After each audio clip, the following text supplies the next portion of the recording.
Thank you everyone for coming, who's here in person, who's on Zoom, and also the friends who are going to receive these recordings afterwards. This is the first in a three-part series with Dr. Hrach Martirosyan on the historical development of the Armenian language. Early in the morning, forgive me the slip. Early in the morning on a Saturday. This first session is about the relationship with the Indo-European languages of the Near East.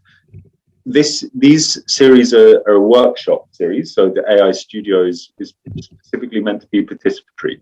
So although the format for the first part is going to be a lecture, Hrach is going to be talking, taking us through, and then there'll be time for discussion and Q&A at the end.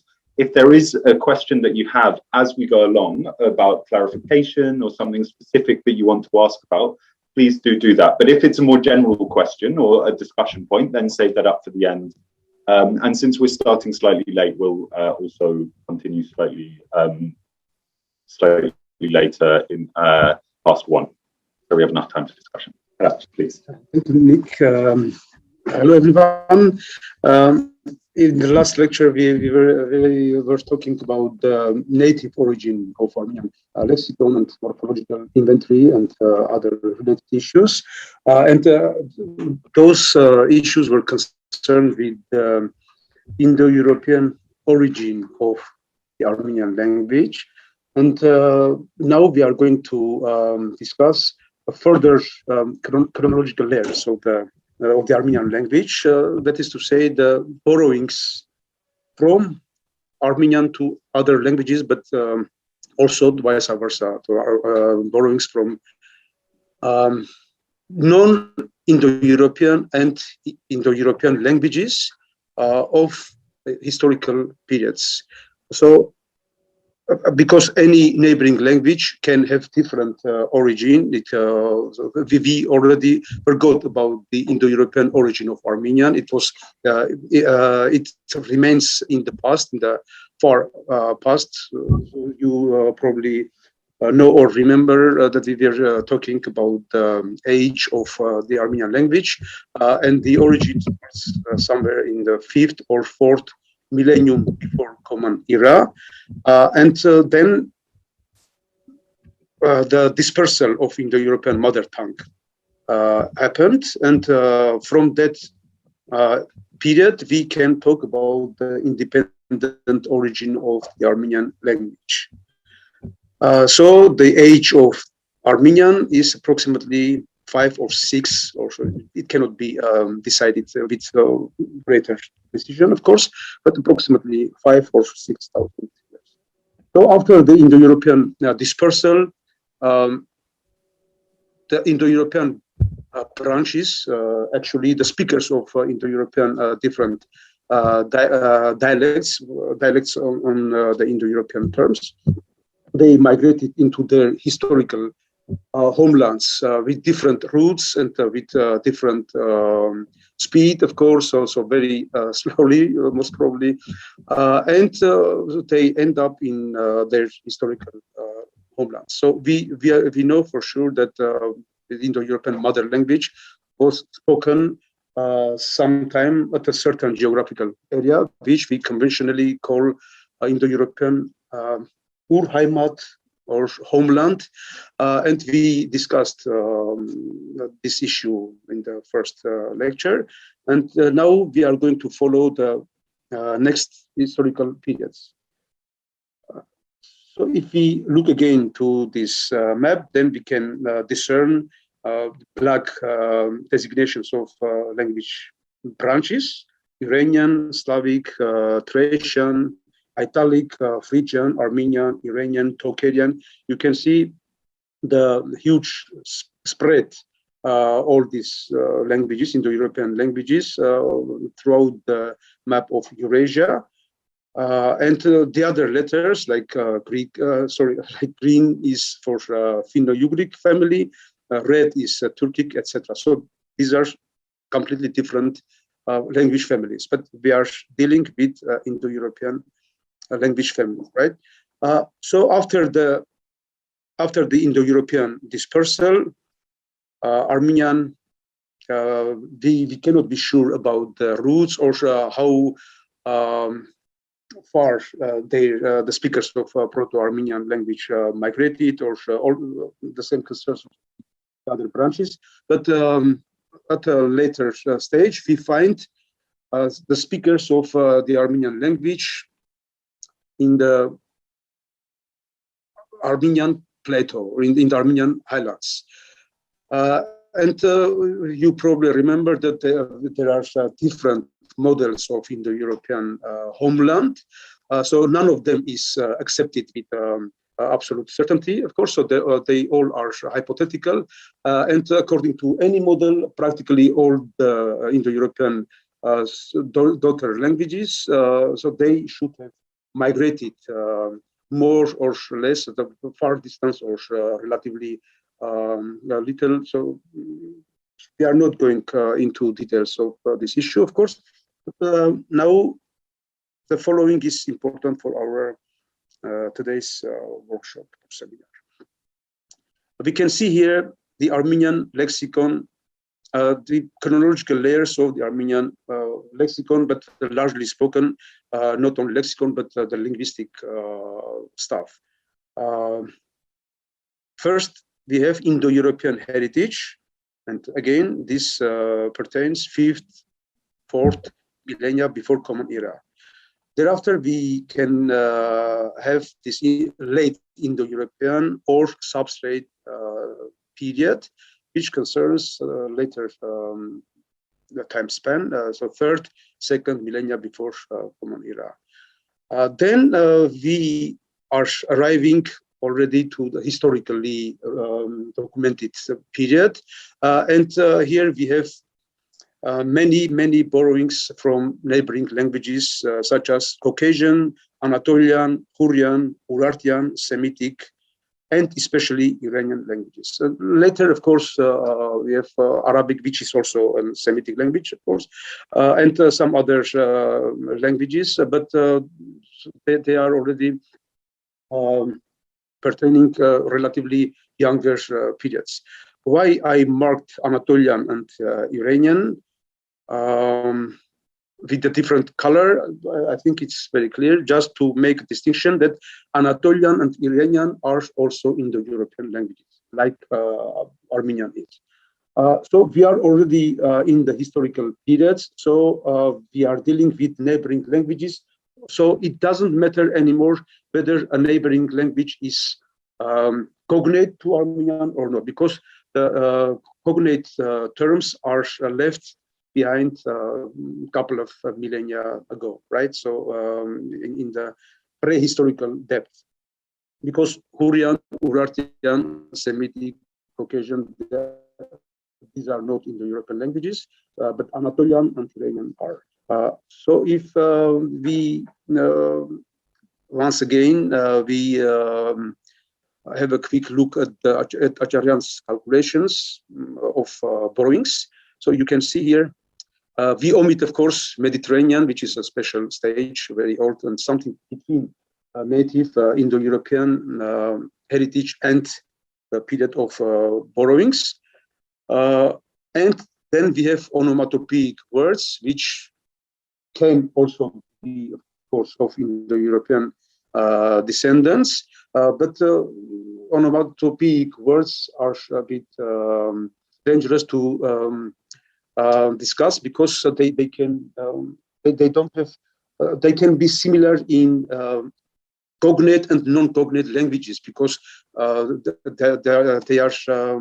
they can be of imitative nature, and so it's very clear that we have to use a different treating them. Then we can have Asia Minor, largely speaking. That is, for example, Hittite borrowings or Fluvian borrowings. Then Urartian, Assyrian, Caucasian, Iranian, Old Latin, Syriac, Greek, etc., etc. So you can see calculations of Hrach Acharyan. And of course, as I told you last time, these ciphers are always subject to changes because after Acharyan, already 70 or 80 years passed, and so a lot of investigations are going on. So every time we try to clarify the status of these and other words, and these numbers, of course, change always. If we are talking about non-native, that is non-Indo-European heritage, then we can talk also about substrate words or migratory words, which can be spread throughout a large geographical area, and it can spread from languages to other languages, and regardless of their origin. One very typical example is ins, the word for panther or the like. Ins. So as an independent root, it is largely forgotten now in modern Armenian language, but it is still discernible in compound words like anzucht, camelopardalis, right? Anzucht, ins is the this feline panther-like animal, and camelo is ucht, the camel, and pardalis is yeah, of course, and ins and ucht. So this is a compound which is a calque from Greek camelopardalis. Then we have also anzaryuts, ins, again the same word, and aryuts is the word of ayam. And so you can see a fragment from Acharyan's Armatakan Paralan, that is the root of etymological dictionary of Hrach Acharyan. And you can see here the forms, compounds, and testimony, that is the documents where these words occur. Then below we see the origin of this word, the etymological part, etymological section, and you see Hannacha Acharyan marks by this Indo-European proto-form. And actually this is not a pan-Indo-European word, because it is found only in Armenian and Indo-Aryan, and later we are going to see that it is also found in many languages, non-Indo-European languages of Eurasia and even further. And so this is not originally an Indo-European word, but it is a wandering word, and so this means that we are dealing a period of Proto-Armenian which followed the Indo-European dispersal. So this is the continuation of the lemma from Acharyan's dictionary.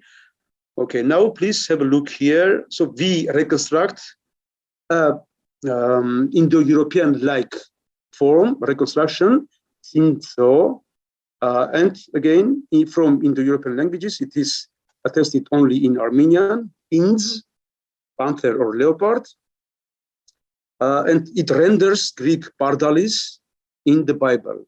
So you can see here references, and etymologically it is certainly related to Sanskrit thin ha, and Sanskrit ha is regularly a reflex of Indo-European or pseudo-Indo-European palatal village or secondarily palatalized village. I will try to avoid technical terms, but at this point we should keep in mind that Singo, this Geha is palato village, which is regularly reflected in Sanskrit like in Indo-Iranian like Jeha, but later it lost this affricate component, and we are left with Sinha. This is a regular development for Sanskrit. So this is a sound law, and it cannot be doubted because it has been verified all the time during this 200 years of Indo-Europeanism. So Sinha is a regular reflex of something like smdzo. Regularly drops in Armenian. We saw wonderful examples like the word for 7, septem, giving yeften in Armenian, and sapta in Sanskrit, with preservation of sa. So everything is again canonical here. So sin, ha, and ins are perfect matches in Indo-European terms, but the word is not of pan-Indo-European antiquity. So it is limited to only 2 branches, Armenian and Indo-Aryan. And now we look to other languages, non-Indo-European languages. There is this old Central Asian word for lion, which is reconstructed like sengha, singha. You see here Tibetan forms, senge, singe, or then North Caucasian form, Tsang, which means panther or some other felines. Some examples of Caucasian languages, Chechen, Avar, you see these forms like Lag, Tsing, etc. And Akkadian, which is a totally different family. So you see Tibetan is sign of Tibetan family. Caucasian is totally different families.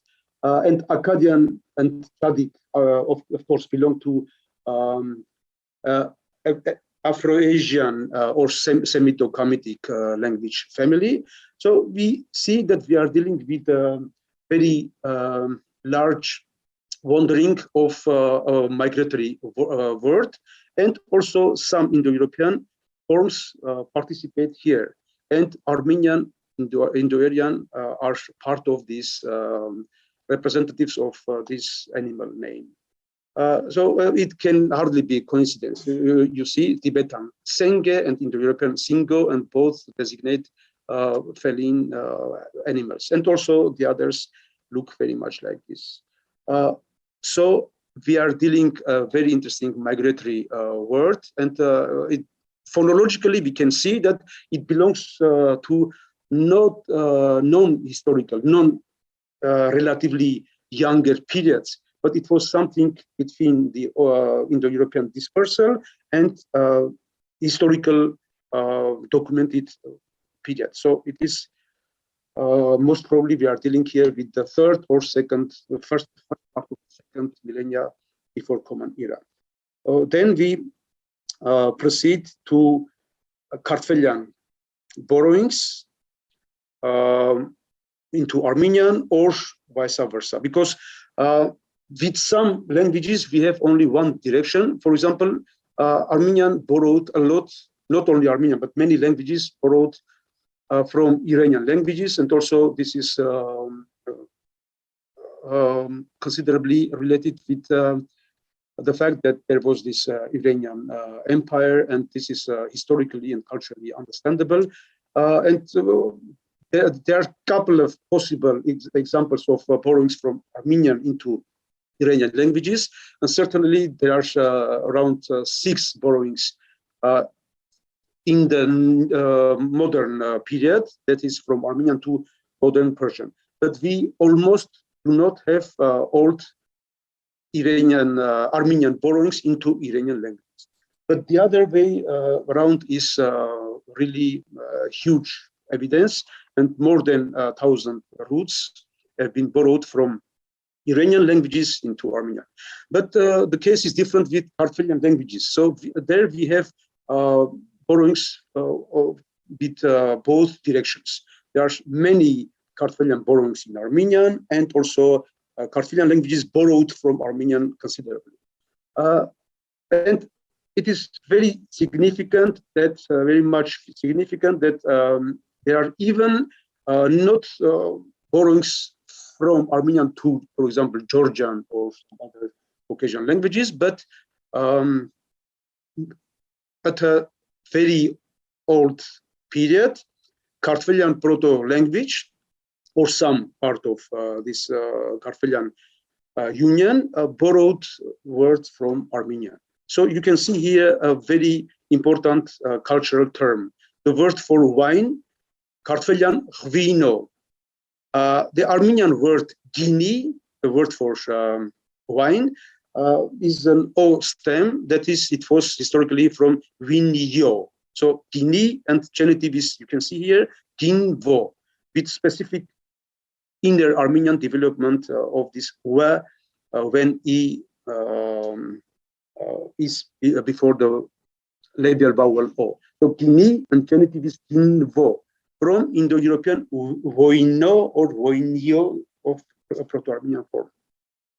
You can see here that Hittite has Vian, which means wine, Greek, Voinos. Actually, in classical Greek, we see oinos, but it is for sure that historically we had this digamma form, Voinos, which is later disappears in Ionic and Attic classical dialects of Greek. Then we see Latin vinum, etc. So this is Indo-European word for wine. Earlier, scholars thought that wine is non-Indo-European word, but it is, of course, related to some other non-Indo-European languages. But actually, the word existed already in the Indo-European deep past, before the dispersal. So it's nicely attested Indo-European word. And Kartvelian Hvino has been long compared with the Armenian word, with the Indo-European term for wine, but they derive it not specifically from Armenian, but we can show that the most probable candidate for as a source of borrowing is Armenian, because only in Armenian we have this if you are talking about the languages of the Indo-European languages of this geographical area, then Armenian is the only firm candidate to be a source of this Kartvelian word, because in Armenian became first Ua, and then in historical period we find G. So every Indo-European word with initial W, not only in initial position but also in some other positions, like you remember from our first lecture, the word for sun, Arev. This is also a reflex of Indo-European uva. In the final position, it's regularly uva. But word initially and word internally between vowels, this v regularly gives g.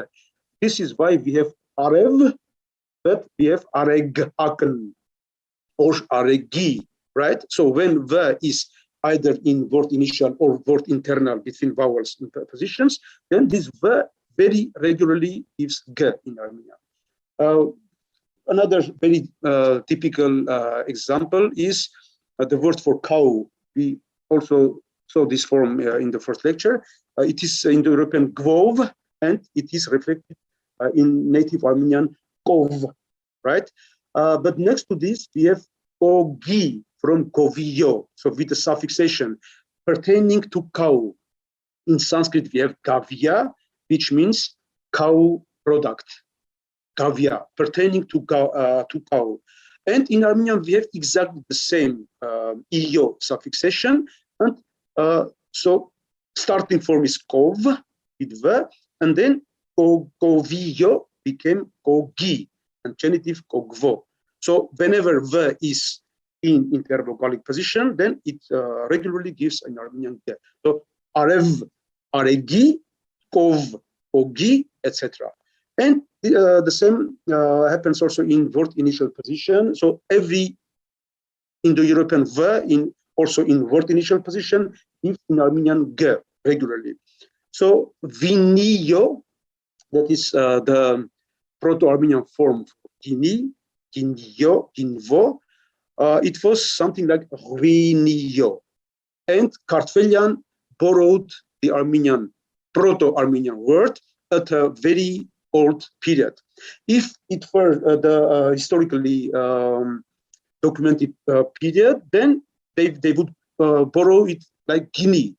So because they have normal G, Georgian has normal G, and so it would be Guinea.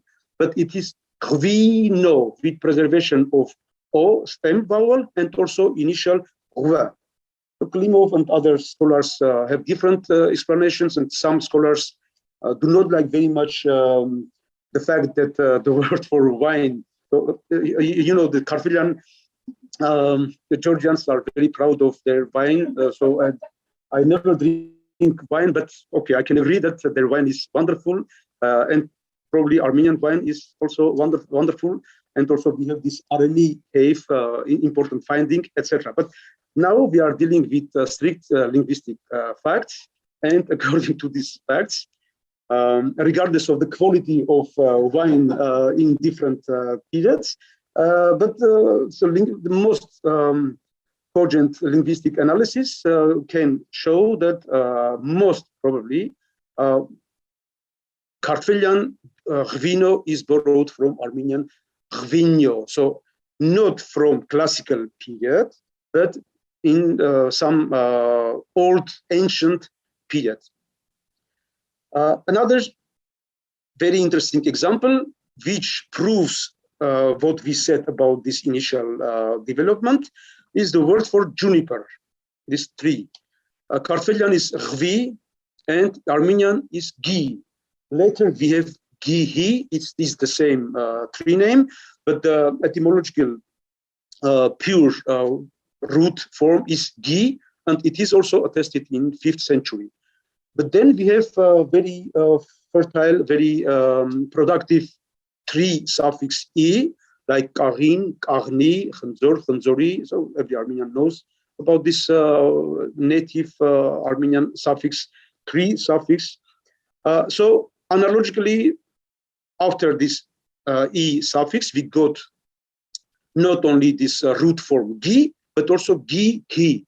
And H is a hiatus in order to soften this clash of two similar vowels. So Gi plus E, then we get Gi, Ki. This is a classical explanation, and Acharyan and other scholars suggested this, and it's without any problem. So also this pure root form Gi, juniper, is purely attested in 5th century. So exactly like Gini was in Proto-Armenian Hvini, and even earlier Hvinio, with preservation of this O stem vowel. Phonologically, the same way, we have Proto-Armenian form, not Gi yet, but Hvi. So later, this W became G. And this is from Indo-European V, and again, we saw that V is reflected in Armenian as G.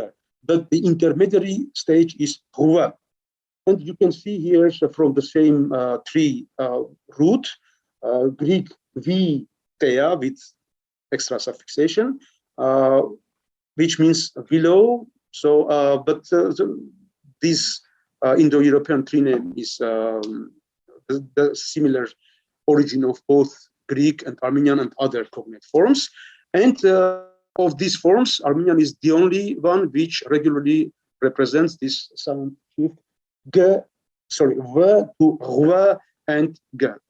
And Kartvelian form means exactly juniper, not other tree like willow in Greek or whatever, but both formally, that is, if we look at the Rwa, very specifically Proto-Armenian issue, and then also semantically, see, both ways we can confirm that Kartvelian Rvi is borrowed from Proto-Armenian Rvi. Of course. Mm-hmm. Mm-hmm.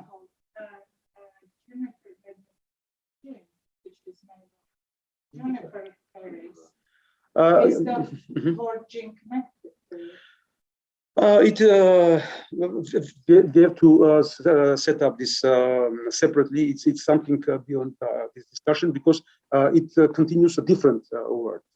Right? So the word juniper and gene are etymologically not related. It's a V word, and so this is subject of another discussion. So I have to check also the origin of those words, but actually we are dealing with the same semantic union, but different words.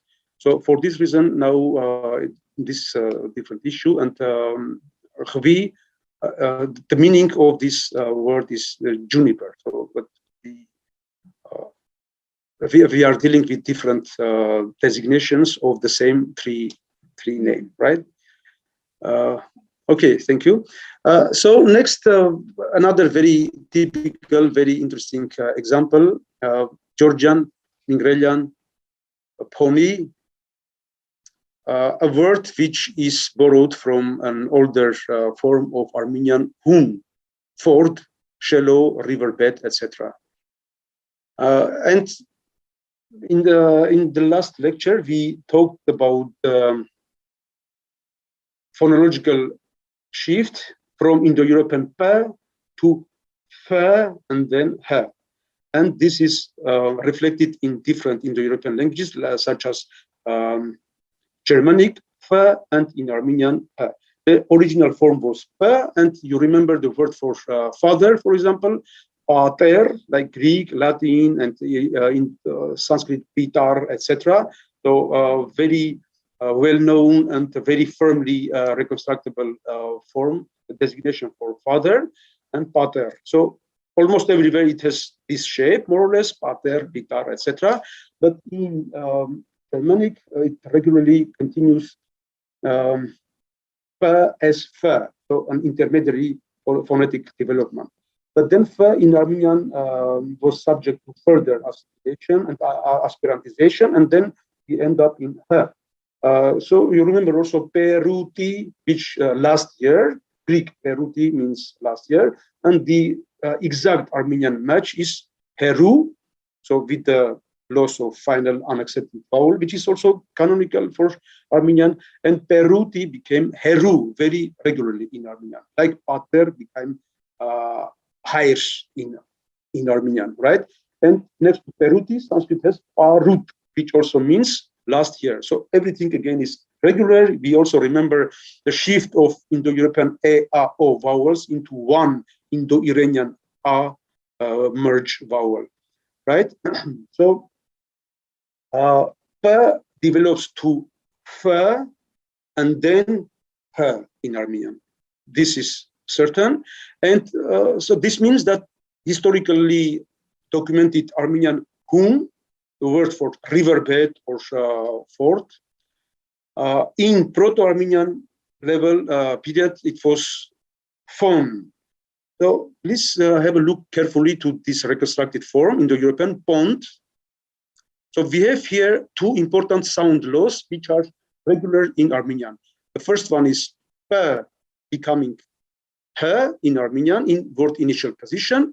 And the other is that the vowel o before a nasal becomes u, also regularly in Armenian. We have Armenian sound laws.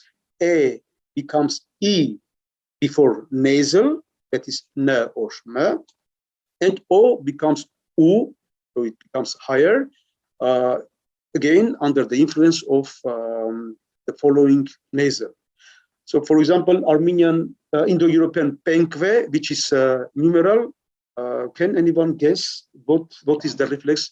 5, yes. And what does it give in Armenian? Pink, wonderful. You see the sound laws function perfectly. Again, pa becomes ha, and instead of e, we have higher vowel, e, because after this vowel, we have n, nasal n. And of course, if this is somehow, it can seem a bit strange that how can we talk about sound laws? Who decided these laws, etc.? Of course, I hope this does not make any obstacles in our minds, because people do not think about phonological rules. They just speak, and the language evolves. Because I always have this kind of questions. Oh, you are talking about sound laws, but who postulated these laws? Who decided? Were there some committees, etc.? But of course, this is all a spontaneous process. So every language develops spontaneously, and there are no people who decide, okay, so from now on, we decide that Old Indo-European O we should pronounce as U if it is before the nasal. So everything is spontaneous, and we should not forget that we are talking about millennia, about centuries. And last time also I claimed that not a single language, and this is a widely accepted and well-known fact, of course. There can be no language in the world that stops at a certain period to develop. If there is a living community, speakers of this language, and if it evolves naturally, then it must change, develop throughout all the historical and prehistorical periods. So if the language changes, then it changes according to certain rules or certain patterns, and we are here to study how certain protophonemes develop throughout these stages. So this everything is a very natural, spontaneous process, and we should remember that every language has its own rules and logic and patterns. So we can sometimes typologically compare development of these two certain developments in other languages. Like we can see that also in many other languages, if becomes a bit spirant or aspirated, then we often have this development. So this is typologically very understandable, right? And this is what happened in the case of Armenian, not in other branches, but in Armenian, this happened. And so we just record this and we investigate to understand whether this is really regular. And we already saw a couple of very firm examples, like Penkve, which is the word for 5, it becomes Armenian Hing. Pont becomes Armenian Hun. Peruti becomes Armenian Heru. And the meanings are perfectly the same, all these roots, right? And Pater becomes higher, etc. So we are dealing with really reliable sound laws. Okay, so in Hun, coming from Indo-European Pont, we see two phonological developments. One, P, initial P becoming H, and O before a nasal becoming U. So this means that in 5th century we have Hun, and also in modern period we have Hun, Geti, Hun, right? So riverbed, fort, etc. But 3 or more thousand years ago, the word did not have yet the shape Hun, but it was Phon, right? Because later this first we had Pont, then P becomes F, and O becomes U before nasal, right? But before these two sound laws operated, we had Proto-Armenian form Phon. At this very early stage, Kartvelian languages borrowed from Armenian this word, Phon. That's why in Georgian and in other languages we find pony and not hun, right? So this is another wonderful example of very ancient borrowing from Armenian into Kartvelian.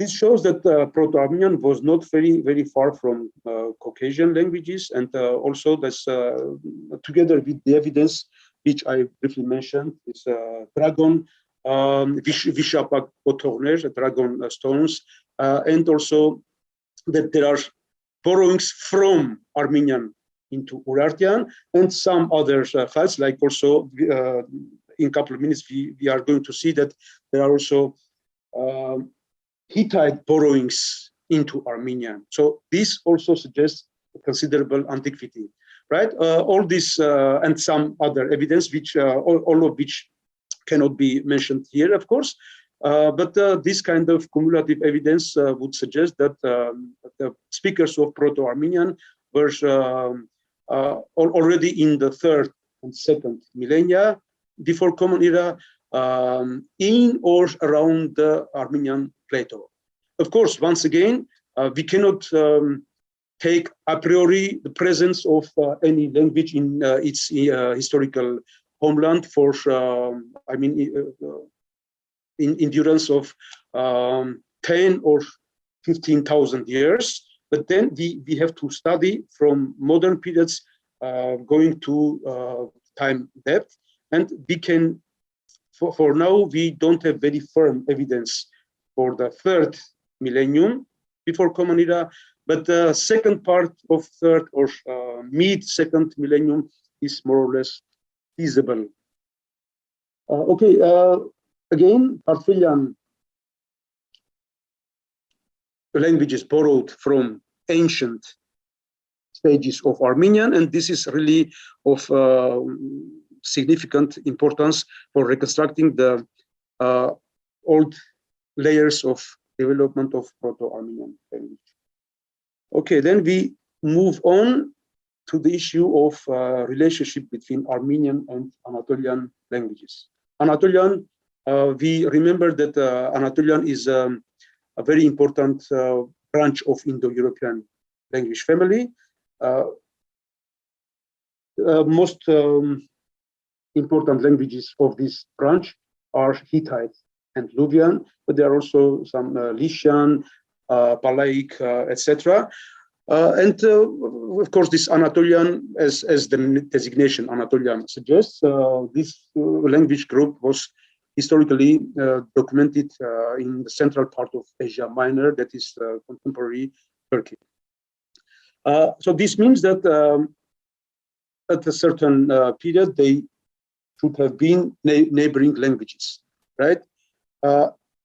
If we are talking about two Indo-European language branches, then we have two ways of nature of linguistic relationship.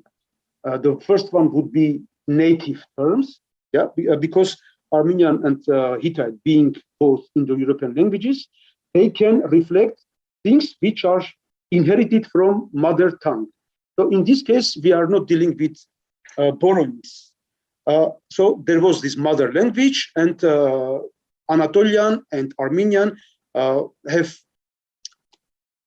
inherited different linguistic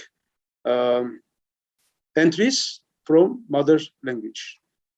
In this case, the Armenian and Anatolian forms are treated as cognate forms, not depending one from another, but they are cognate, they are daughter forms. But next, when we already have had the Indo-European dispersal, and when all these languages are settled in their historical homelands, then we have neighborhood of Armenian and Anatolian languages, right? In this stage, which is some 2,000 or 3,000 years after the Indo-European split up, this dispersal, then here we can have borrowings. So in this case, it's not about the legacy, about heritage, but about the borrowings. So this is a very important start point, and we should not confuse. So I hope now this will be very clear in a couple of moments. So I'm going to explain this clearly with some certain examples. But now some brief words about Hayastan. This is a kingdom or tribal confederation, which is attested only in Hittite texts from mid-second millennium before Common Era. So 14th and 13th centuries before Common Era. We don't have any archival documents from Hayastan, unfortunately, so that we don't have much linguistic material, but only the neighboring Hittite empire in its historical documents sometimes narrates about this Hayastan land or kingdom or tribal confederation. And this is our only source about Hayastan. And we have a couple of tense onomastic evidence. So names of deities, so metonyms or place names and personal names. So nothing else, unfortunately. So we don't have the historical documents about the language of Hayasa. But we should discern at the first glimpse that Hayasa strongly is reminiscent of Armenian self-designation, Hay, right? And Hayasa and Hay is O stem in Armenian, and it can be because the genitive dative is O, Hayots, right? So then historically it can reflect theoretically native Armenian word, either coming from Indo-European O stem or Os neuters.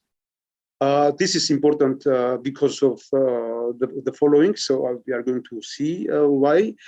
But before that, we should keep in mind that also that Sa is a widespread onomastic element, and it can be a suffix of place names. So then Haya or Hay or Hayas strongly reminds us about this Hay and Hayots. Historically, Hayos, and then with additional suffix probably. And Hayasa and Hayasan mythological system has been studied by some scholars, Armenian and some others. But now we are not going to talk about these interesting but different issues, but only some purely linguistic stuff. There are different etymologies for the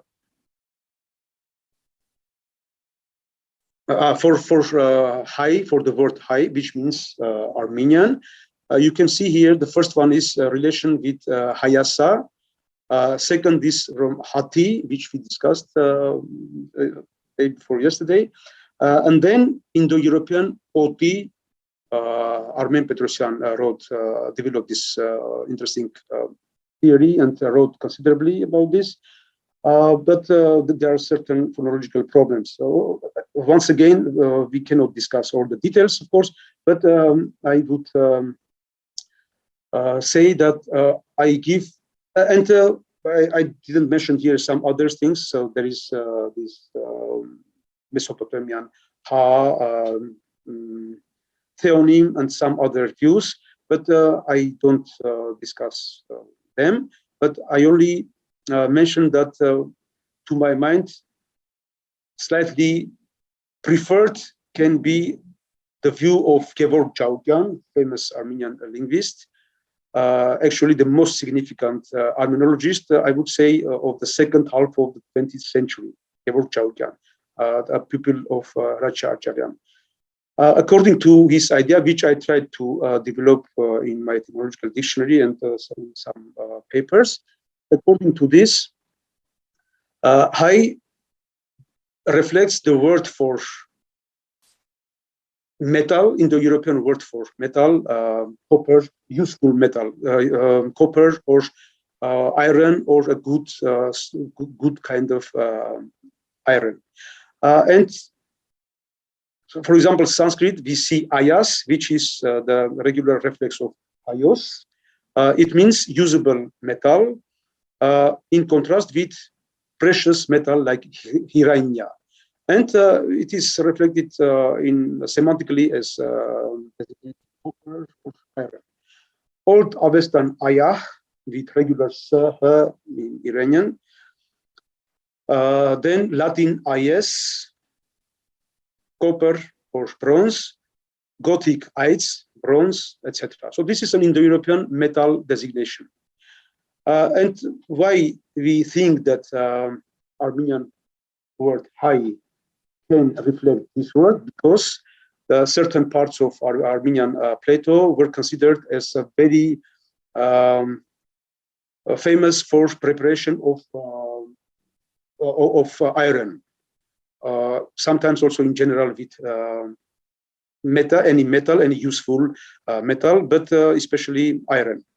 And you can see that Halubians, which are attested in Pontic area, and which are mentioned by ancient historians as neighboring ethnic union with Armenian, We even have Armeno-Halubians attested in ancient Greek sources. So it is for sure that Armenians and Halubians were historically and culturally related, and they were not far from each other. And so it is very important that these Halubians were treated as siderotectones. That is very, so they were very good in preparation of iron. And also it is very important that the word, in Greek, we have the word for hardened iron or steel, halups, which is certainly related with the ethnonym of Halubians. So Halub, this ethnic name of Halubians, and Halups, hardened iron, so iron of good quality, right? Exactly the same pattern is, according to this etymology, that Indo-European Hayos is word for iron, and Hayos is the land of very good processing of iron. So this is a very interesting hypothetical explanation of Hay. And if one accepts this, then it is another indication that Proto-Armenian element is very firm and old in the Armenian plateau. And also that means that Hay and Hayastan can be indeed compared. Okay, then we settling a little bit historical and cultural nucleus of this relationship. Then we look, we remember the map of dragons, dragon culture, and you can see that these are concentrated on the northern part of Armenian plateau, and also this fits to all the explanation which I tried to explain. Now the methodologically important issue.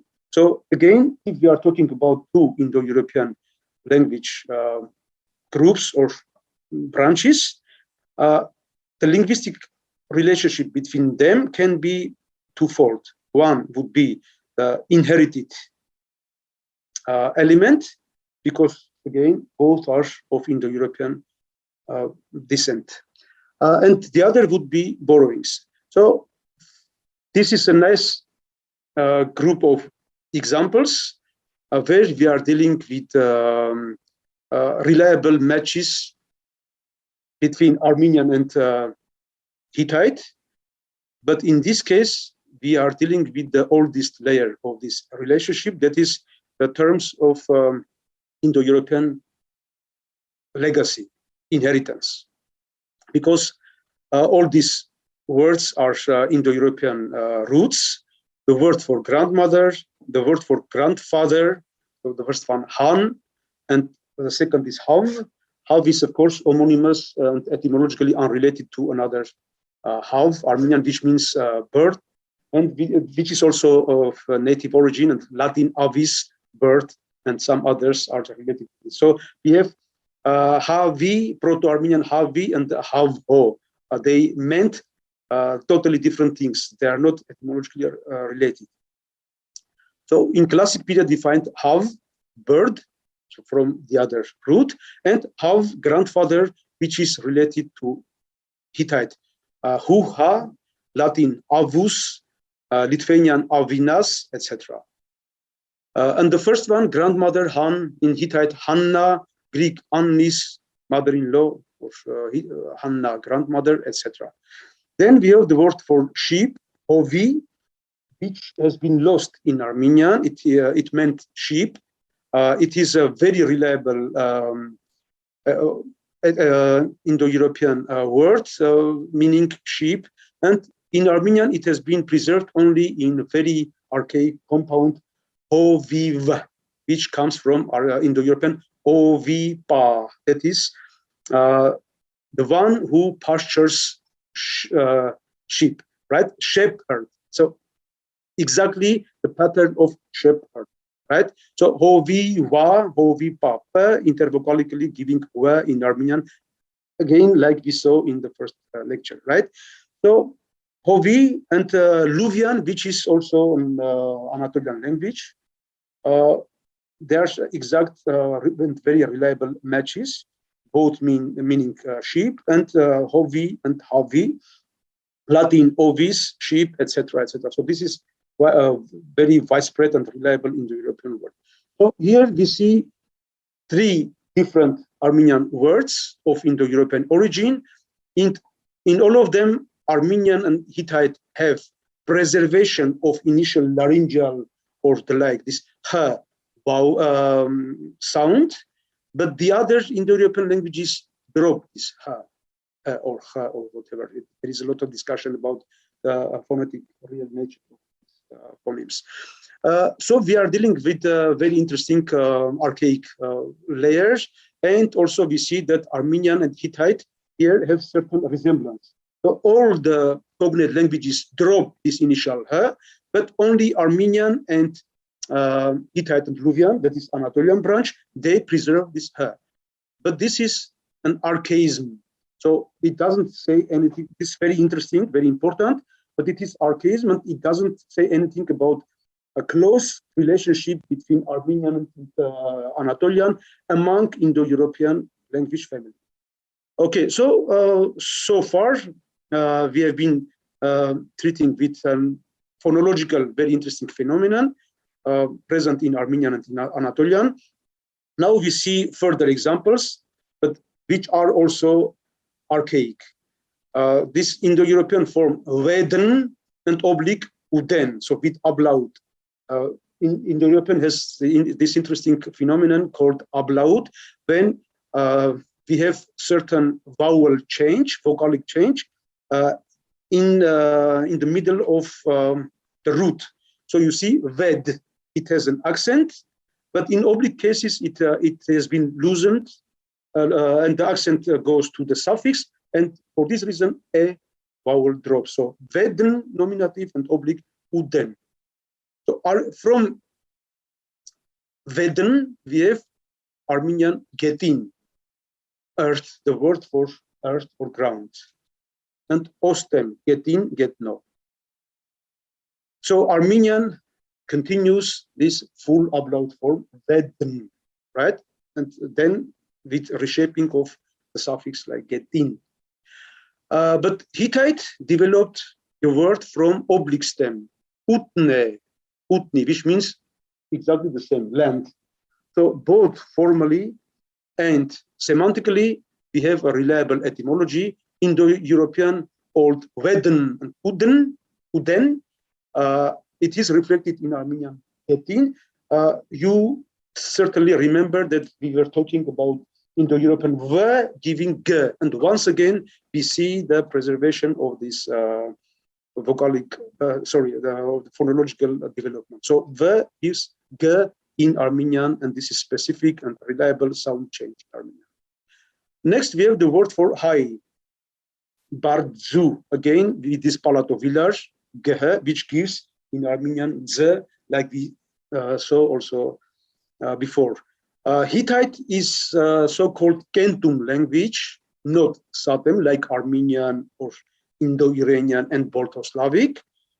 So this means that Kentum languages do not palatalize this palatovillar sounds, gh. You see this small arch, a diacritic mark above G, and it shows that this was not a simple gh village stop in Indo-European, but it was palatalized. But Hittite, Greek, Latin, and some other languages are indifferent to this palatal series. So that this was not phonemic for these languages. But Armenian and Indo-Iranian and Balto-Slavic languages are so-called Satem languages, and they palatalized this sound. That's why in Armenian we have regularly bardzer and genitive bardzu with ustem, the word for high, and it is exactly comparable with Hittite partu adjective, which means also high, not parchu or something, because again there is no palatalization in partu. And you see descendants of this same adjective in other cognate languages like Sanskrit, berhant. Do you remember we said that this Indo-European gh palatovillar becomes h regularly in Sanskrit? Yeah. Like the word for panther, you remember, sin, so, giving Sanskrit sin, and in Armenian, indz, again. So once again, we have reliable sound laws, and bargu becomes bardz in Armenian, but bar with her in Sanskrit, berhand with different suffix. Avestan, brzant, the regular Iranian reflex. Ossetic, which is also an Iranian language, berzont, and Germanic burgund, etc., etc. So here we can see that this bardzu u stem, which is found in Armenian and in Hittite only, is comparable and very important. But again, it is an archaism. It pertains the inherited layer, the oldest layer of development of these Indo-European languages, and it is remarkable archaic feature, but it doesn't say anything about recent innovation or common development between Armenian and Anatolian. These are archaisms. Now, after the dispersal of Indo-European mother language, some millennia have already passed, and now we find, for instance, the end of third or beginning of second millennium before Common Era. And then gradually we start to have Anatolian documents, first in 19th century, indirect, not in Anatolian languages, but starting from 17th or 16th centuries before Common Era, we start to have Anatolian, indigenous, native Anatolian Indo-European documents. So this is the first Indo-European textual tradition, the earliest. Before this, we of course have written documents from Sumerians, from Egypt, from China, etc. But all of these are non-Indo-European. From Indo-European world, we have the oldest written documents in this Anatolian Hittite Luwian branch. Of course, very often you can see some interviews, sometimes even transmitted to more or less official channels, and sometimes even in almost academic spheres, that Hittites are the Armenians, and this is, of course, nonsense. So they are not going to discuss this because this is more than nonsense. Both languages are reliably attested, and they have different phonological and grammatical developments. They have common source, Proto-Indo-European mother language, but they are historically and linguistically totally different, and we cannot call these kind of theories as scientific. Okay, so now we have the first half of second millennium before Common Era, and now we can speak already about Anatolian loan words in Armenian. And here you can see some examples. Armenian word sherj, which means heap or mass or pile, especially of corn, fruits, and the like. So that is harvest or corn pile or mass. And there is this Hittite seli and oblique stem selia, which means grain pile, grain storage. So perfect match. So this is once again, it's not a new etymology. It is well known. But then most recently, some scholars expressed skepticism about this etymology, saying that this j is somewhat unclear. Why instead of selj we have selj? And another thing is that this some scholars suggest that this cuneiform sign for s, sibilant, actually was sounded s in Armenian. So they say that this is bad etymologies. Then we throw this away, and this is, of course, I'm sorry to say, but very arrogant and ignorant, because not knowing inner Armenian developments, to be so confident and to ignore etymologies because of phonological things, of which they don't know anything. So this is really not called. So some of them are very good Hittitologists or Indo-Europeanists, but not knowing inner Armenian logic and development, they are too quick in ignoring a perfect etymology. So Sherj, coming from Celia, has not a single shade. I mean, there can be no reason for abandoning this etymology. Why? Because even if we assert that in this Hittite cuneiform S phonologically reflects S, not sh for Hittite, I mean, because in cuneiform, this does not distinguish between sibilant and shibilants, right? Between Hashing and Hashing. But okay, so suppose indeed the Hittite S was hissing S and not sh. But this is not a problem for the etymology of this word, because Serge and Proto-Armenian Serge must have given Sherj eventually, because in Armenian root, hissing and hashing cannot survive without a fight. So in within one root, we cannot have hissing and hashing phonemes together. Like we know chanachem, the verb chanachem, right? It is well known and widely and ubiquitously accepted fact that historically chanachem is chanachem, because the root is tsan. We have tsan, tsanot, and we have tsanish imperative. Eolis, tsanya, tsanyar, tsanyab, etc. So the root is tsan, and it is from Indo-European root, in which this palatovilar becomes tse regularly.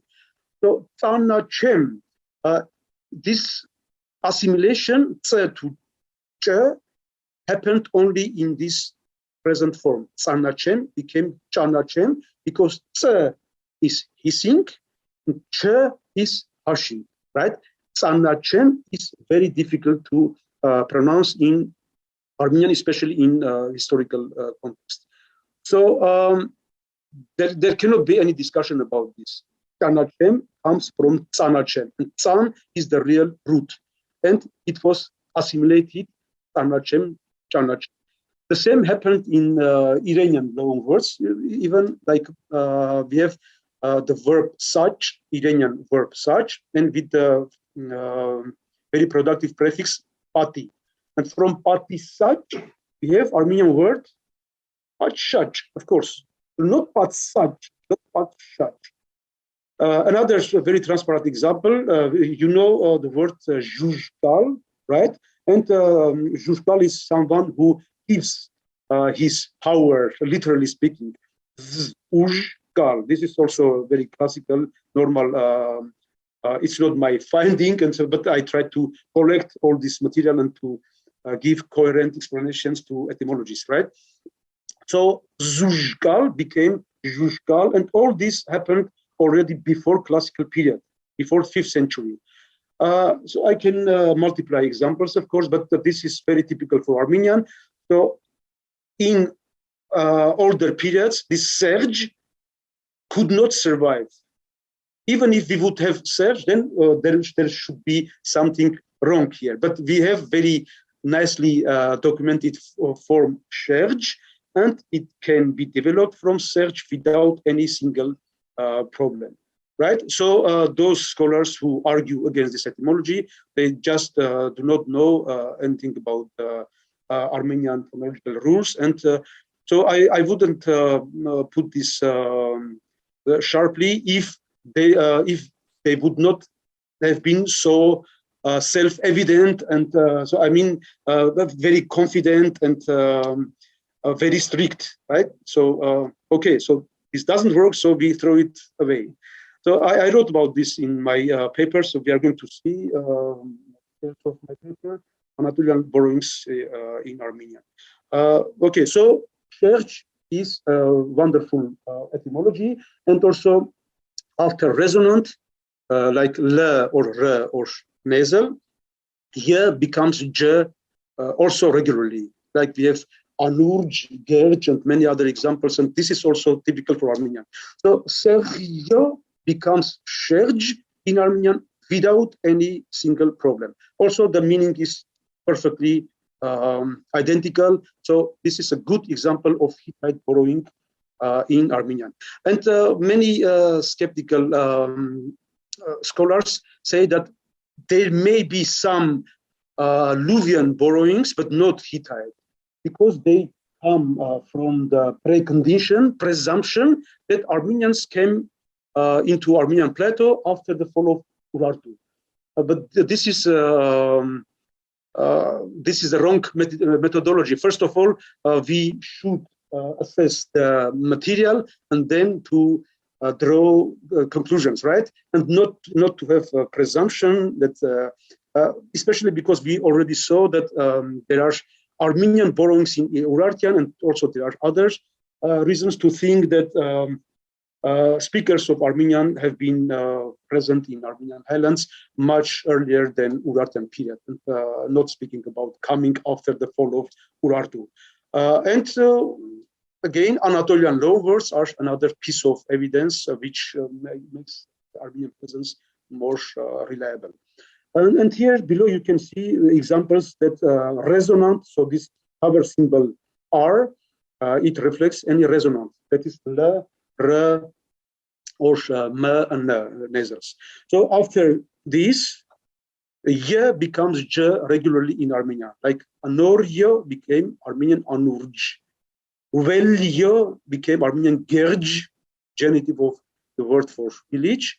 And also Gvenye, Armenian Jinj, and the verb Jenjem. Can you see preservation of another sound law, which we discussed earlier, concerning the vocalic development in Gvenye giving Jinj. N, yes, right. So A becomes E before the nasal. Once again, we have phonological rule, right? So you can see Greek theino, Lithuanian kenu, etc. So this is another example, and the examples are many, of course. But so this, let's stop here with these examples. Then Sergio giving Serge is regular. We have also an interesting name, Musher, coming from Hittite Murshilish. The L is R. You know that historically, already in 5th century, it wasn't yet aspirant. In 5th century, L, as we can see in the next lecture about the Armenian alphabet, phonological system, etc. So historically, in 5th century, R was not yet spirant, but it was lateral, L, something like L. And it is certainly true because of the etymological and some other issues, but also, first of all, because of the fact that it corresponds to Greek L, lambda, in the alphabet, not the other L, which is before K. So, right? So, K, and then we have R, which is kappa and then lambda in Greek, right? So, Mursilis, so this is a wonderful etymology of Acharyan. Mursilis, the Hittite name, gave Armenian Musher, right? And we can see that I gathered here many examples showing that Sh is in Armenian simplified. The R before Sh very often drops. Like Tursh, Torshom, Harshel, the word for Hash, which is very important for Armenian life, right? The dish Hash, it is from Harshel, and we have Harshel and Harshel, these doublet forms. Then Marshel, in the Bible we have Marshel, but in Paterica, for example, we have Marshel, and etymologically the R is significant, but it has been lost later. And we have also Goloshi and Golorshi.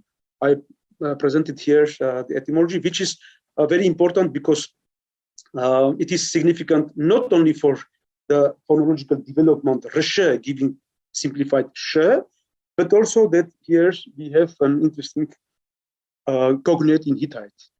Okay, but this is not this moment very important for us. It's Hittite presence here.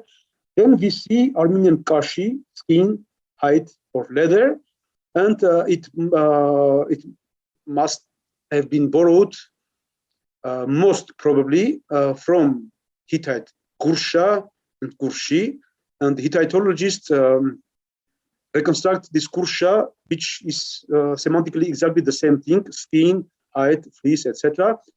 From something like Vrsh and with 0 grade, and this becomes Armenian Karshi, and then R disappears. And it is very interesting that this Hittite Kursha and Kurshi is often reliably attested in the context of divinized fetish or talisman, and this is something which is reminiscent of the Armenian dragon culture, which we discussed earlier, right?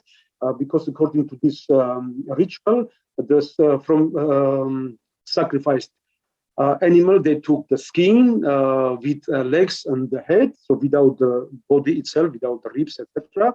And this was a ritual fetish, very important for the ritual, and they put it on top of the ritual stela, and so this is really very, very interestingly similar to Hittite Kursha, which is again etymologically it is skin or leather, skin of an animal, and it also served like fetish or talisman. And also we can remember here the Hellenistic golden fleece, of course, this ancient Greek narrative about the Golkis, right? Then also we had this symbolically very important skin. Yes, there was this interesting ritual in the time of important festivities. Hittite kings traveled from important places to other places, and they took this skin fetish because it was really important for performing these rituals. Okay, so this is a nice example where we see not only linguistic but also cultural issue which is related to this certain lexical element. Then we go further.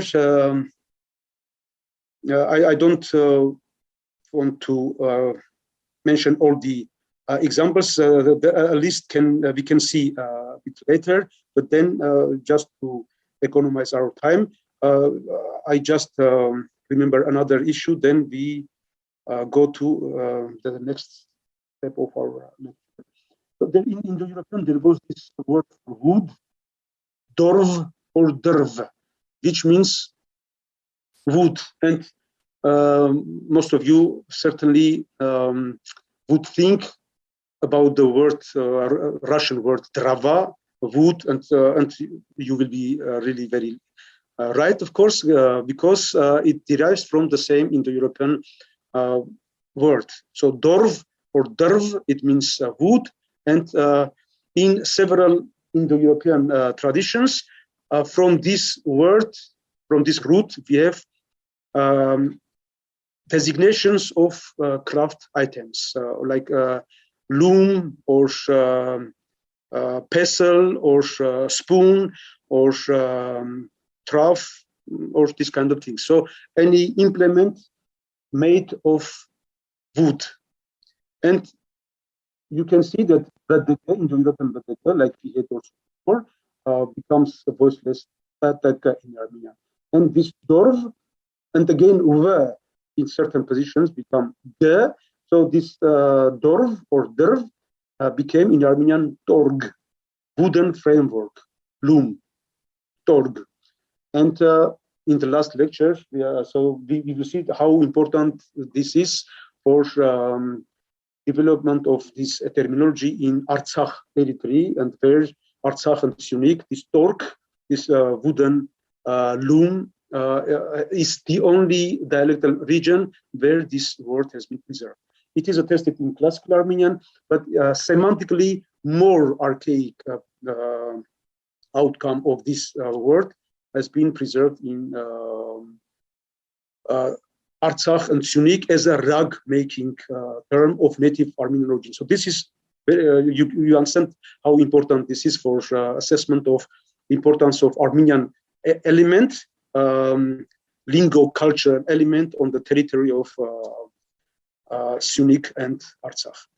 We will return to this when we'll discuss Armenian dialects, of course. But now we look further. You see Sanskrit Darvi and Darvi with long E, and Luvian Tarvi. The first one means spoon, and Luvian means wooden beam. So you can see that from Dorv, Sanskrit Darvi is really regular because the is there without any change, but O becomes A. We saw already many times that A, A, O in the European, these basic vowels, they become A in Indo-Iranian. And in Armenian, is like in Greek and some others, these original vowels preserve intact. So Dorf gives Torg, so naturally. And also V becomes G, like we saw some minutes ago. Next, we have the word for pestle in Armenian Torn, which is most probably from Torun. Sanskrit Drona, again with nasal suffix, wooden vessel, trough or bucket. Then we have a very important word, Armenian Targal, spoon. Next to this, we have Hittite Tarvali, which is really astonishing. So not only the root and the semantic development is really nicely comparable, but also the suffix. In this case, it's difficult to assess whether we are dealing with a native Armenian word or Hittite borrowing. Torg and Torn are certainly native Armenian, but Targal can be both. But there is an interesting fact. In Hittite, we seem to have an implement suffix, ali, like for spinning wheel, hula, hulali, which is from hula, which means to weave, to twist, etc. And then the implement of this action, hulali, again with this ali suffix. And there are a couple of such examples I mentioned in my dictionary and also in Anatolian borrowings.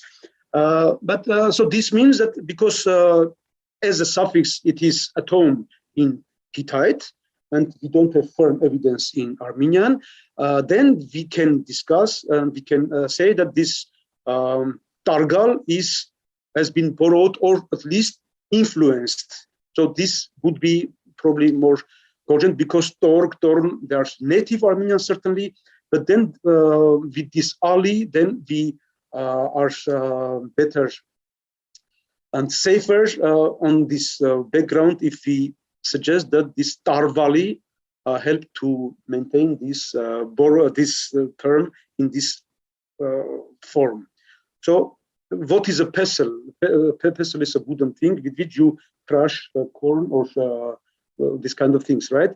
So spoon and pestle, they're very identical implements, and Armenian Targal and Hittite Tarvali. There can be absolutely no possibility for accidental resemblance. So Targal and Tarvali, and the only thing is the internal G, but which is very regular for Armenian. We already saw this, that this internal and initial Indo-European W becomes G in Armenian. So Tarvali is another wonderful term. Okay, so later we will see fragments of my papers with the enumeration for more examples, but I'm not going to present all of them. Yes, you have a question? Yes, of course.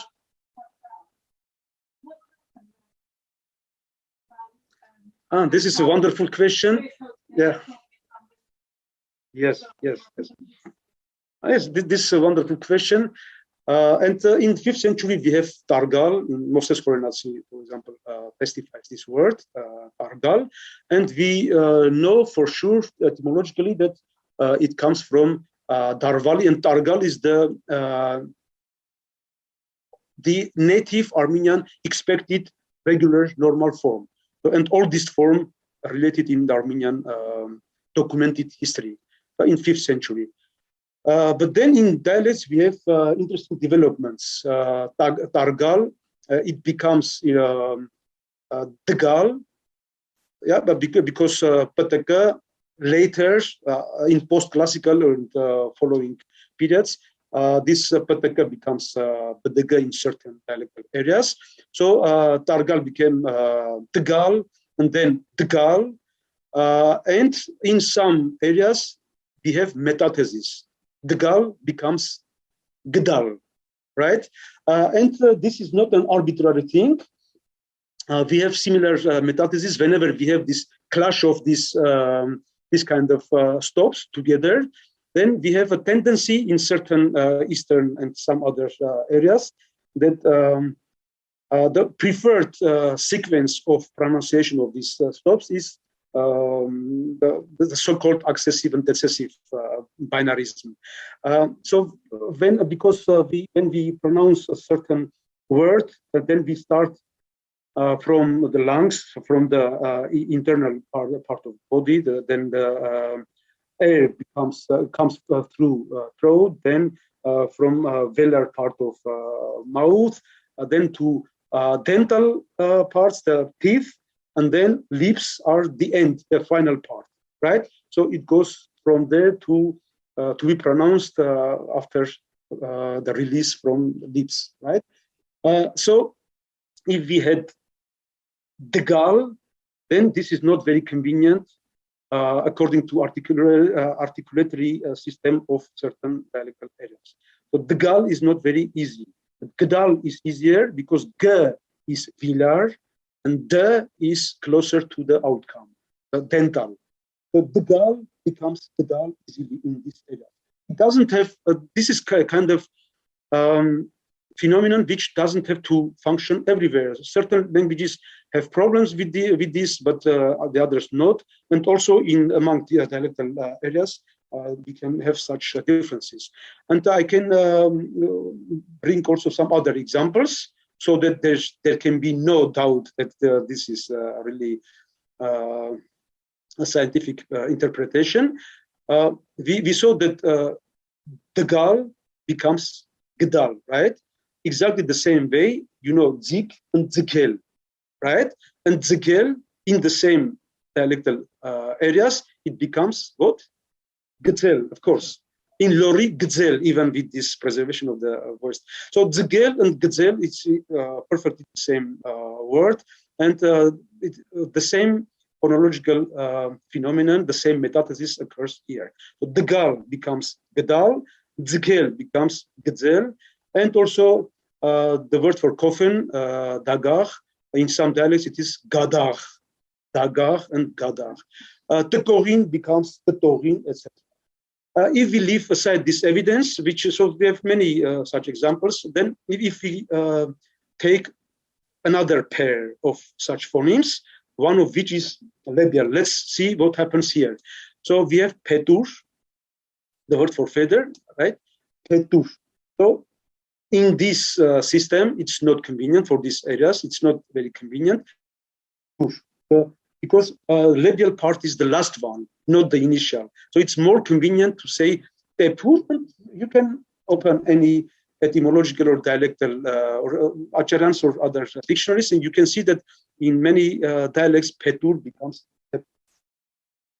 Right? There is an implement Tepur. This is something different. So I'm talking about feather word. So Petur becomes Tepur. Then Puturik becomes Tuptupurik. So even the root Put, which is poppy, the flower, and the poppy, and Put becomes Top in Artsakh and in some adjacent dialects. And also Paitzakh in Fotorjur area, it becomes Petzakh, and then Greeks retake this word, from Armenian Petsach, like Tsepach. And then we have Khotorjur Sipech, why I said reborrowed, because it was reborrowed from Greek into Armenian. So this was an Armenian word, Petsach. It is borrowed into Cappadocian or in the neighboring part of the Greek, and then Khotorjur dialect borrowed this again, borrowed it back. So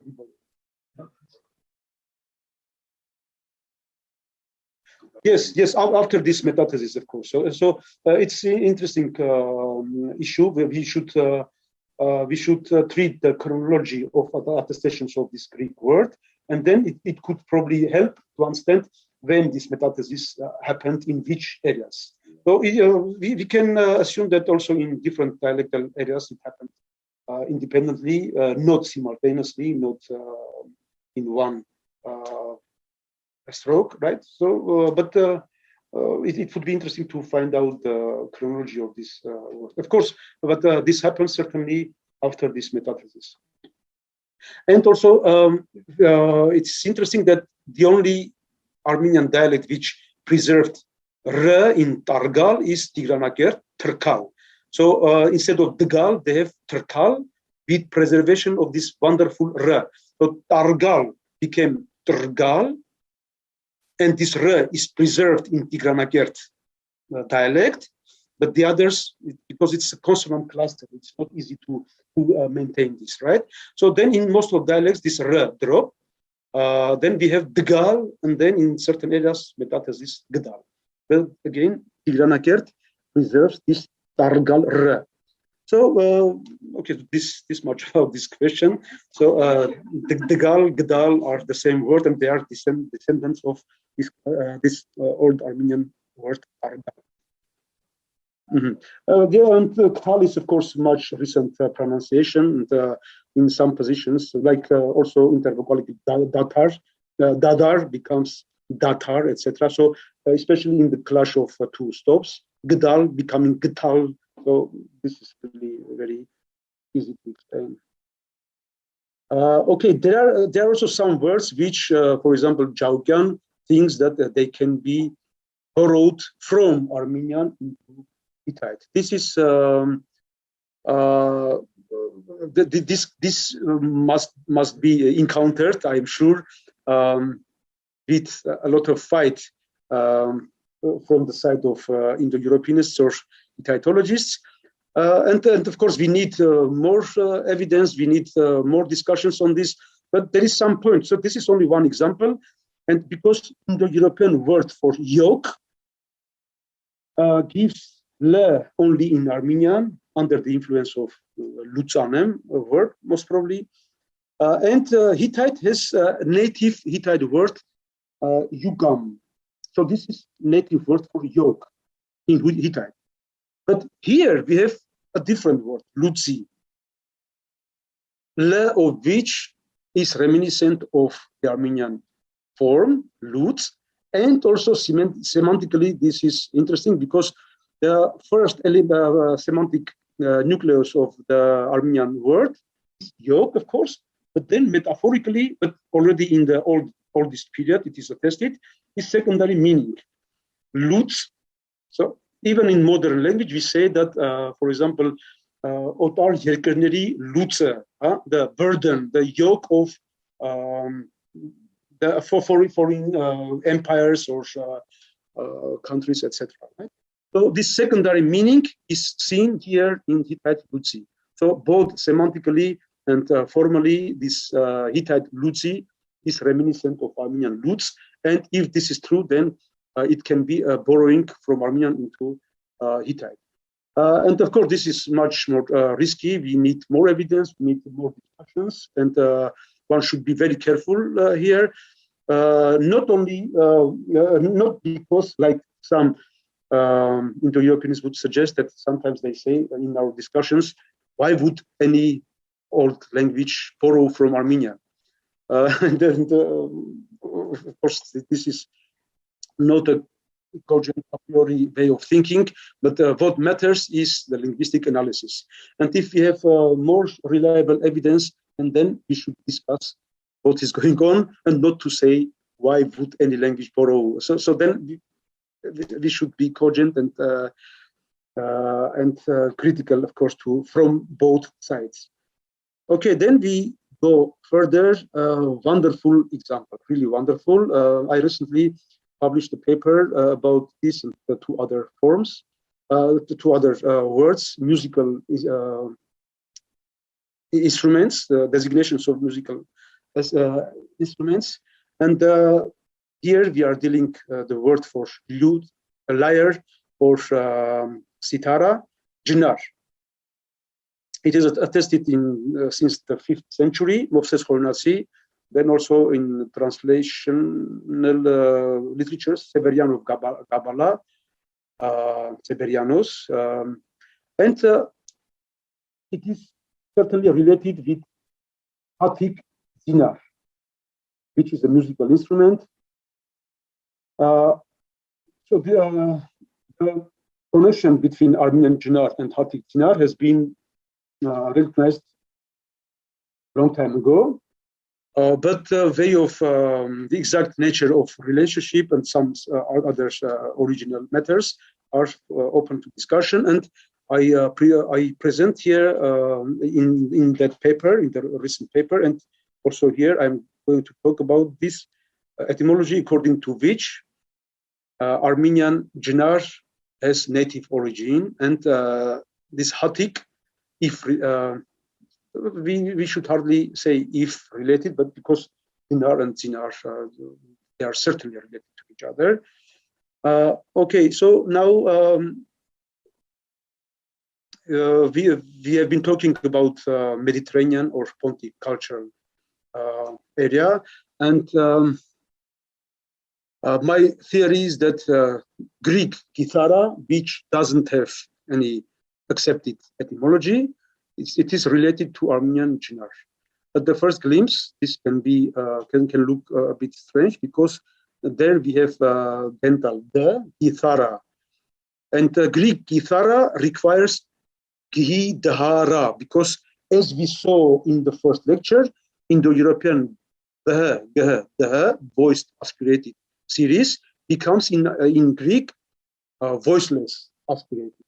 Like, you remember the word for daughter, the hugter, right? In Greek it was thugater. So it's classically well known, and everyone accepts this etymology. Of course, thugater comes from Indo-European dukter, the word for duster.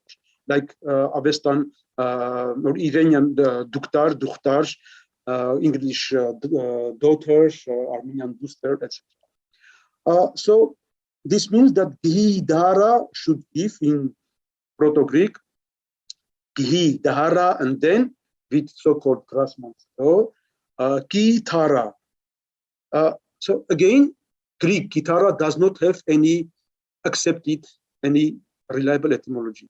And according to my explanation, it is kithara has been derived from a protoform gihi dahara, which is for Greek totally regular, and also regularly the first aspiration would drop, and this is called Grassman's law, and it is accepted by Indo-Europeanists and specialists Greek and Indo-Iranian linguistics. So Gidara would give in Armenian Jidar, but in such old substrate terms, very often we have prenasalization. So in that case, we can have Gidar and Ginnar. Both forms are acceptable in these old substrate terms. So you can see here examples below. Prenasalization, like we have in pre-Greek words, ather and anther, or salabe and salambe. So we have this certain in cultural words, belonging to old substrate terms, period. We have this prenasalization, like salabe, salambe, ather, anther, etc.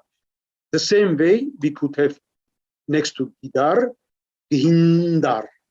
Then in Armenian, nd becomes n with drop of stop element d, exactly like we have tamem course, I cannot represent all the details, but you can refer to, because many of them you would listen the recording of this version, and then you can have plenty of time to look the whole material in etymological dictionaries, and also to my 2010 etymological dictionary, and also to the papers specifically referred here.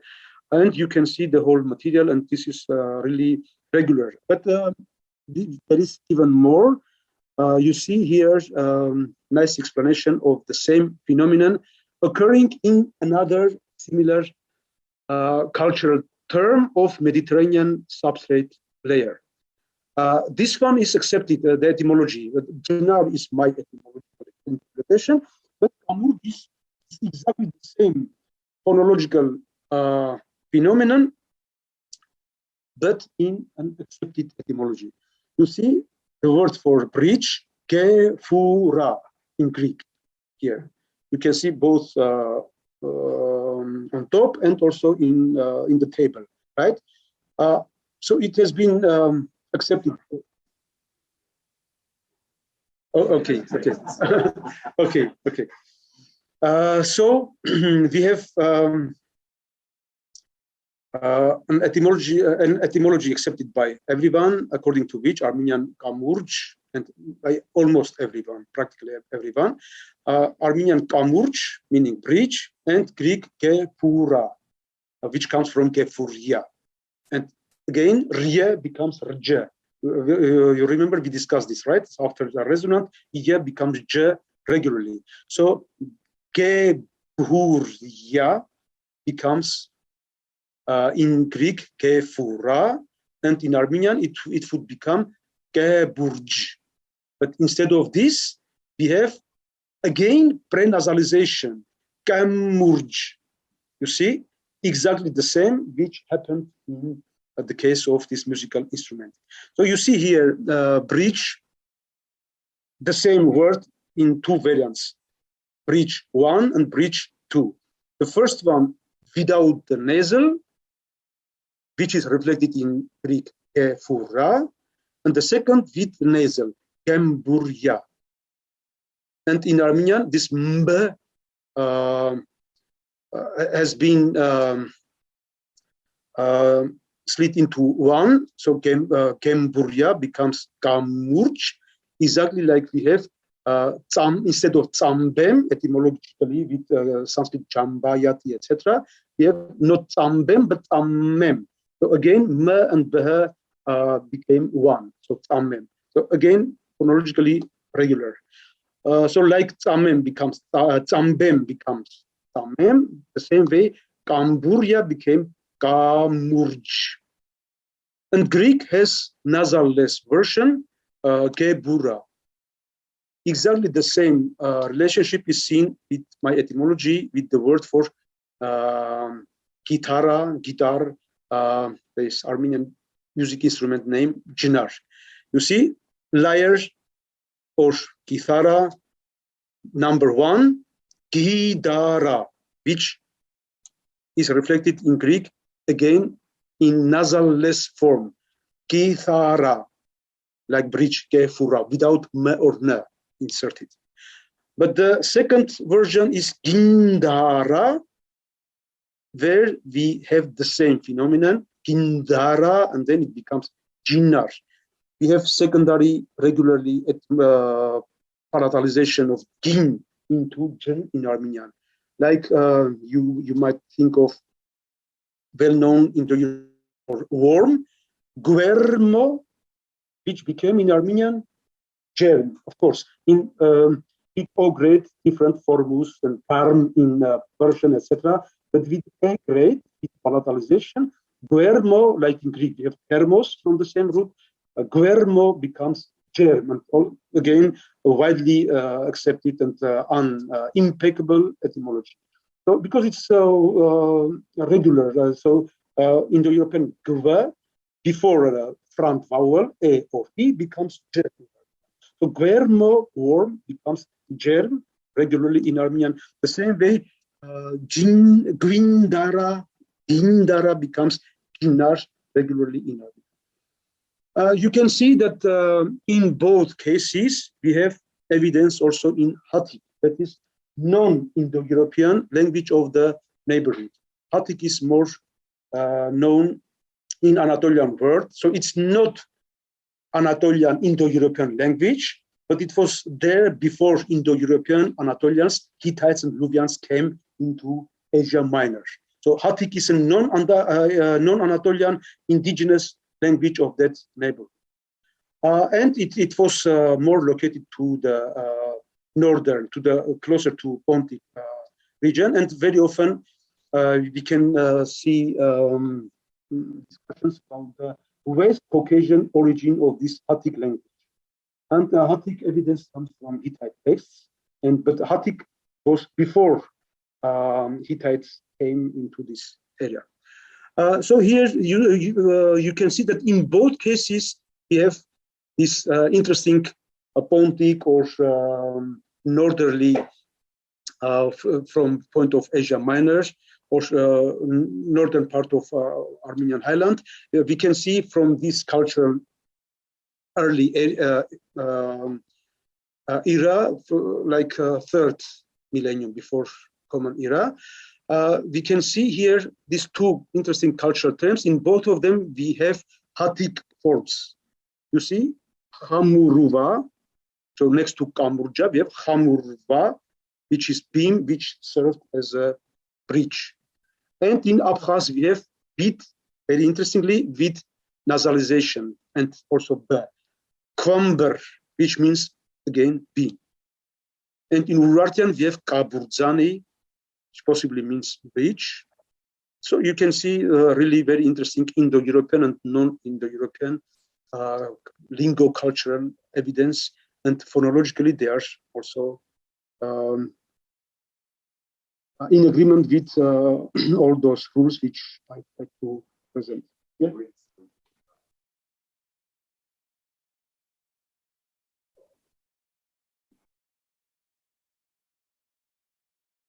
Okay. Mm-hmm. Yeah. Yes. Of course. Yeah. Mm-hmm. No, it's okay. Only just to remember the paper I was talking about. So this is in this fresh shift, and then okay. Then we can wait for questions. Oh, okay. Yes. Okay. If you want.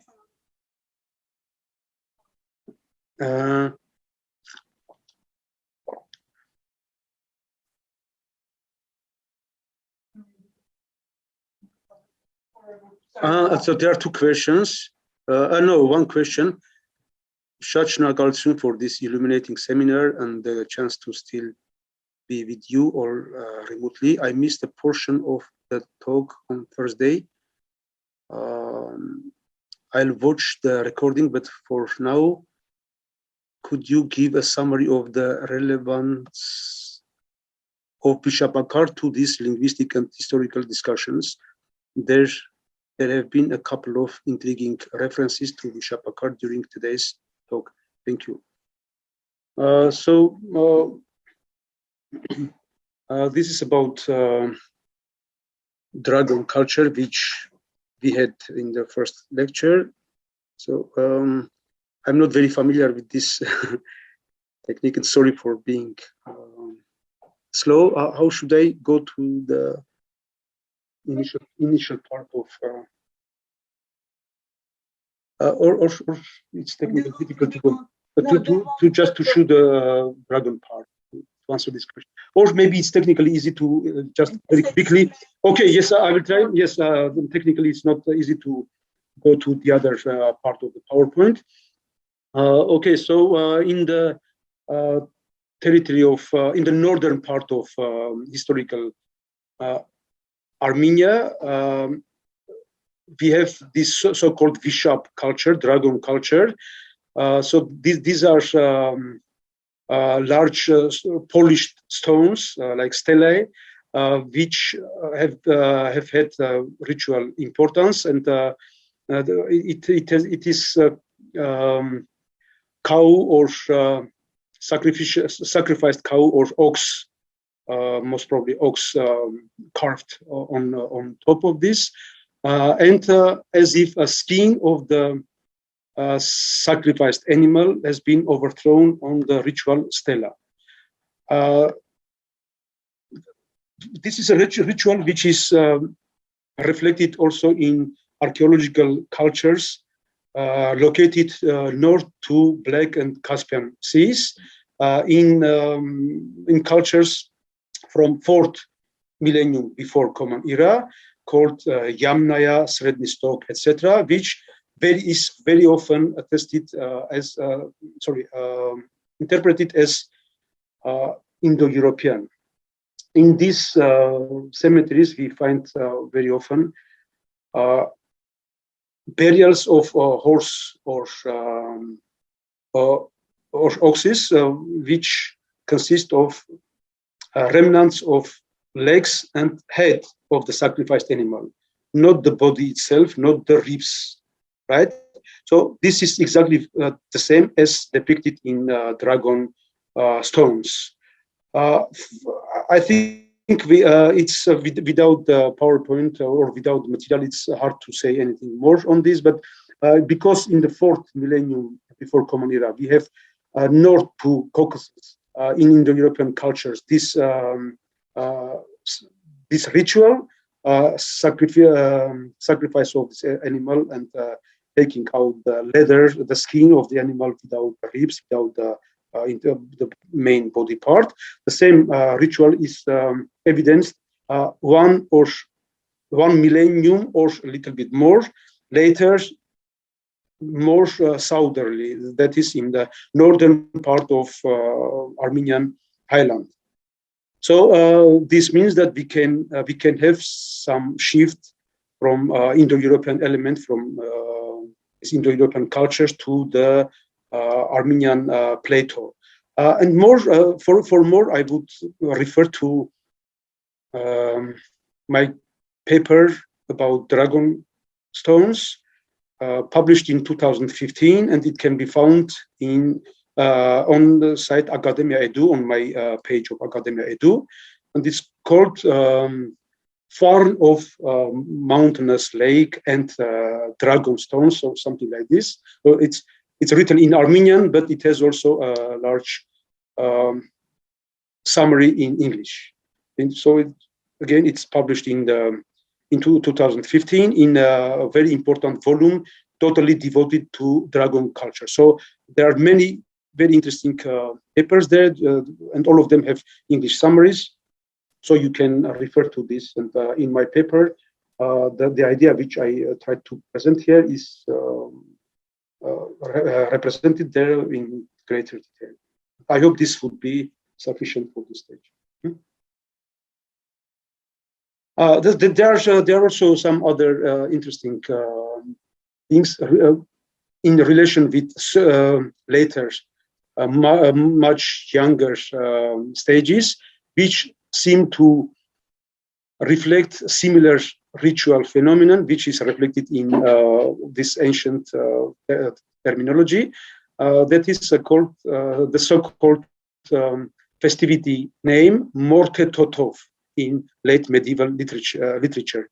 And it's an old song which says that this festivity comes after this, etc. And Morte Totov is a spring ritual, spring festivity, which literally means casting spell or magic with mort. So this is very transparent. Mort is skin or leather, and totovem is, and then tovem means to spell or to utter ritual formula or solemn text. So Morte Totov is a spring festivity, which also semantically means a festivity, the central element of which is magic with skins, with morti. Yes, and also the thing about the kursha, karshi is another piece of evidence. So in this case, you can refer also to the paper devoted to Armenian, Anatolian borrowings into Armenian in Festschrift Aresian, which I showed here also, and you can find references also in my Academia Edu page. So thank you, Eli. Should we unmute you if you want to say anything? And participants now. Oh, sure. Shacharagal Jun Tato. And yes, this is. Sorry, I have a bit of background noise right now. I'm in Yerevan. Not directly, lexically, not physically, but the semantic pattern is the same.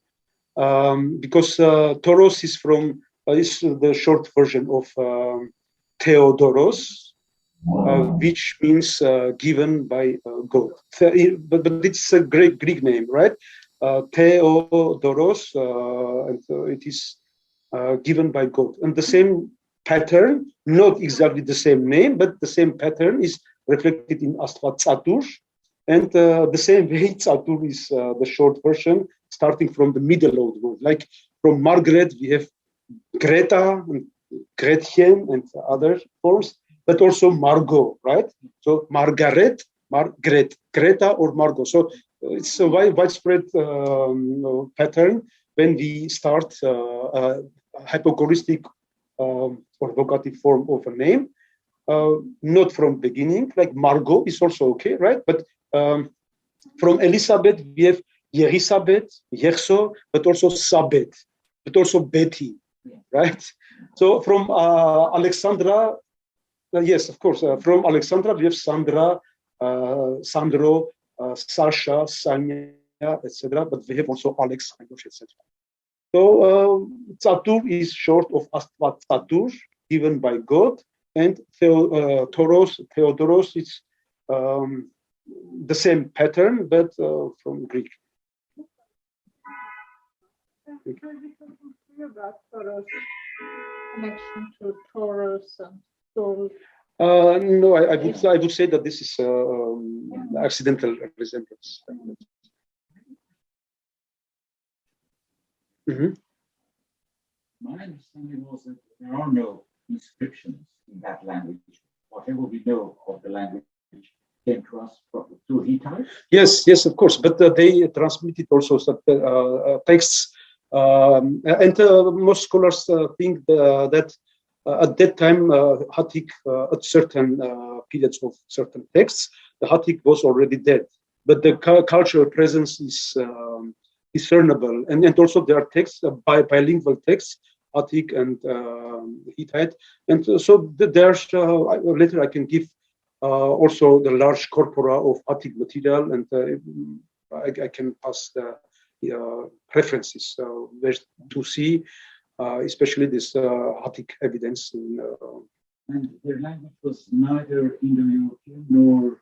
No, as I mentioned briefly, there are scholars who think that Hattic is related etymologically, originally, to West Caucasian languages.